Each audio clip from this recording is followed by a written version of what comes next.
नमस्कार। आज एक चूंकि मैंने आपको विशेष रूप से आमंत्रित किया था, कुछ विशेष सूचनाएं लेके ही आया हूं। आज भी किसी रोग पर चर्चा नहीं होगी। रोग पर चर्चा अगले बुधवार से आरंभ हो जाएगी। आज हमारी आईडीसी कमेटी के एक सम्मानित सदस्य से पुनः वार्ता हुई। जैसे मैंने आपसे कहा था कि उन्होंने लगभग 40 मिनट मेरे 2 दिन मुझसे सवाल जवाब किए थे और मेरी दोनों बुक की डिमांड की गई थी आईडीसी के कमेटी के उस सदस्य के द्वारा। मेरी बुक उनको प्राप्त हुई। बुक का उन्होंने अध्ययन भी किया और रिकॉर्ड तोड़ अध्ययन किया। उन्होंने मुझको फ़ोन पर बताया कि मैंने आपकी बुक को देखते ही एक नॉवेल समझ करके कि इसको समाप्त करके ही कोई काम करना है, तो उन्होंने बताया कि मैंने इसको 48 घंटे में आपकी हैंडबुक ऑफ इलेक्ट्रोहोम्योपैथी पढ़ी और अगले 12 घंटों में मैंने आपकी पूरी प्रैक्टिस ऑफ मेडिसिन को एक कहानी की तरह पढ़ करके देखा और मुझे लगा कि इलेक्ट्रोहोम्योपैथी में कुछ तो सच है।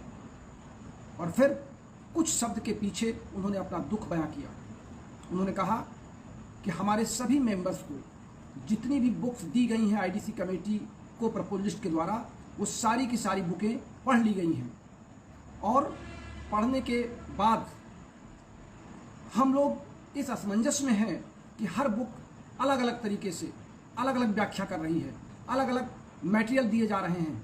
तो सबसे बड़ी समस्या आईडीसी कमेटी के सदस्यों को, स्वास्थ्य मंत्रालय को इस बात की है कि जब इनकी 20 राइटर्स की किताब में 20 तरह के मत हैं, तो किस मत को सत्य माना जाए और किस मत पर एक रूपता लाई जाए।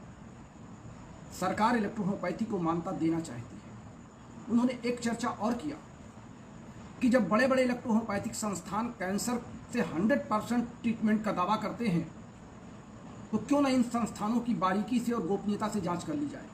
बहुत स्पष्ट शब्दों में उन्होंने कहा कि सरकार की निगाह इलेक्ट्रोहोम्योपैथी के कैंसर के विशेषज्ञों के क्लिनिक पर, उनके अस्पतालों पर, उनके नर्सिंग, उनके विभिन्न संस्थानों पर है कि पहले हम देख ही लें कि ये कर क्या रहे हैं। और ये सच है।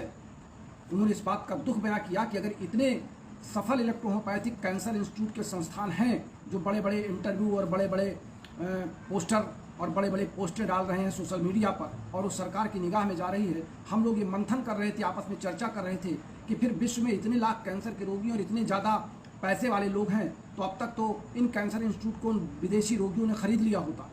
लेकिन काश ऐसा होता, क्योंकि उनको ये लगता है कि इलेक्ट्रोहोम्योपैथी के कैंसर के जो 100% का दावा करते हैं। उन्होंने इस बात की सराहना की कि मैंने आपके वीडियो आईडीसी कमेटी के मेंबर्स को सुनाया, आपने कहीं भी 100% की बात नहीं की है। आपने सिर्फ ये बात की है कि बेहतर परिणाम हम लोग दे रहे हैं और देंगे, और बेहतर परिणाम ही दिया जा सकता है इलेक्ट्रोहोम्योपैथी में ही या अन्य किसी चिकित्सा पद्धतियों में। कैंसर के रोगी को अगर आप 100% राहत की दावा करते हैं, तो निश्चित रूप से आपको कैंसर के बारे में या तो जानकारी नहीं है, या तो फिर चिकित्सा विज्ञान के बारे में आप अंधकार में अपने रोगी को रख करके सिर्फ और सिर्फ पैसा कमाने की एक होड़ में लगे हुए हैं। आज लगभग 40 मिनट तक कुशीनगर के एक कैंसर पीड़ित रोगी से मेरी वार्ता हुई और आज मुझे बड़ा ताज्जुब हुआ कि डॉक्टर प्रभास सिन्हा की तरफ से वो रोगी मुझे रेफर किया गया। उस रोगी ने कहा कि मैंने उनका नंबर मिलाया तो उनके साथी ने कहा कि वो बाहर हैं, और फिर उन्होंने कहा कि आप नोएडा नहीं आ सकते हैं, आप कुशीनगर के हैं, तो मैं आपको डॉक्टर अनिल श्रीवास्तव का नंबर देता हूँ। मैंने डिटेल में उस रोगी से पूरी बात की और बात करने के बाद मुझे लगा कि वो रोगी इलेक्ट्रोहोम्योपैथी की चिकित्सा से बेहतरी की ओर किया जा सकता है, और मैंने उस केस को टैकल कर लिया है। इसके पहले भी मेरे पास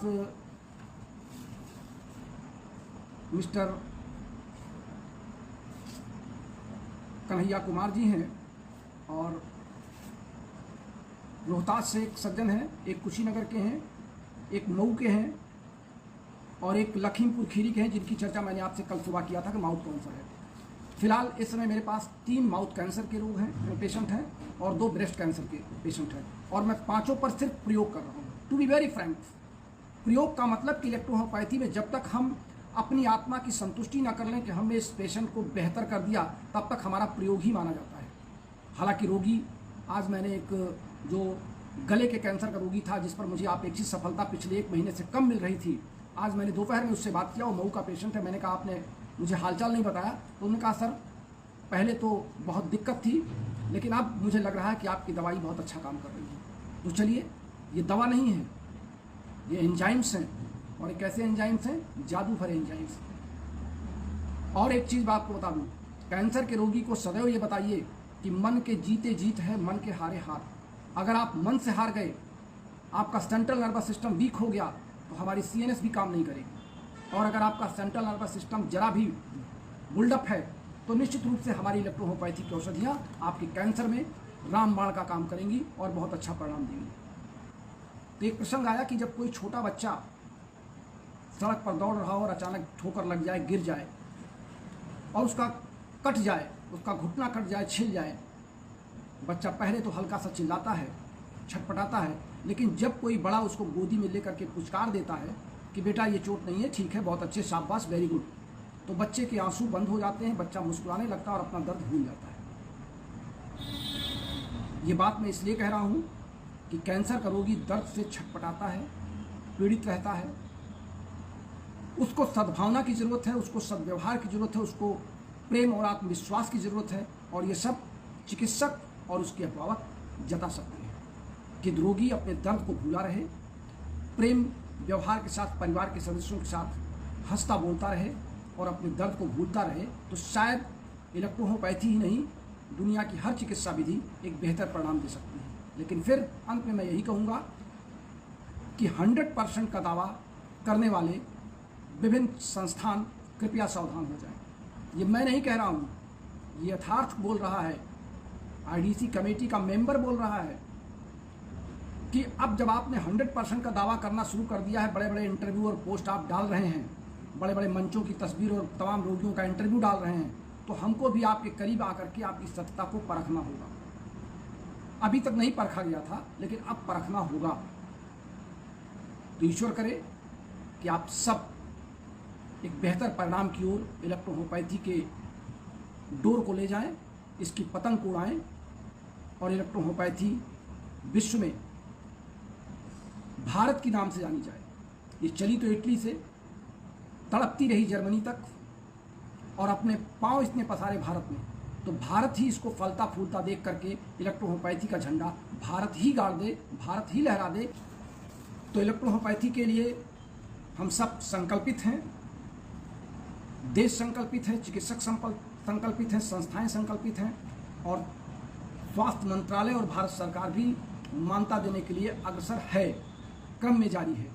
समय लग रहा है, लेकिन निश्चित रूप से सफलता हम सबको मिलेगी, इलेक्ट्रोहोम्योपैथी को मिलेगी और सबका नाम ऊंचा होगा।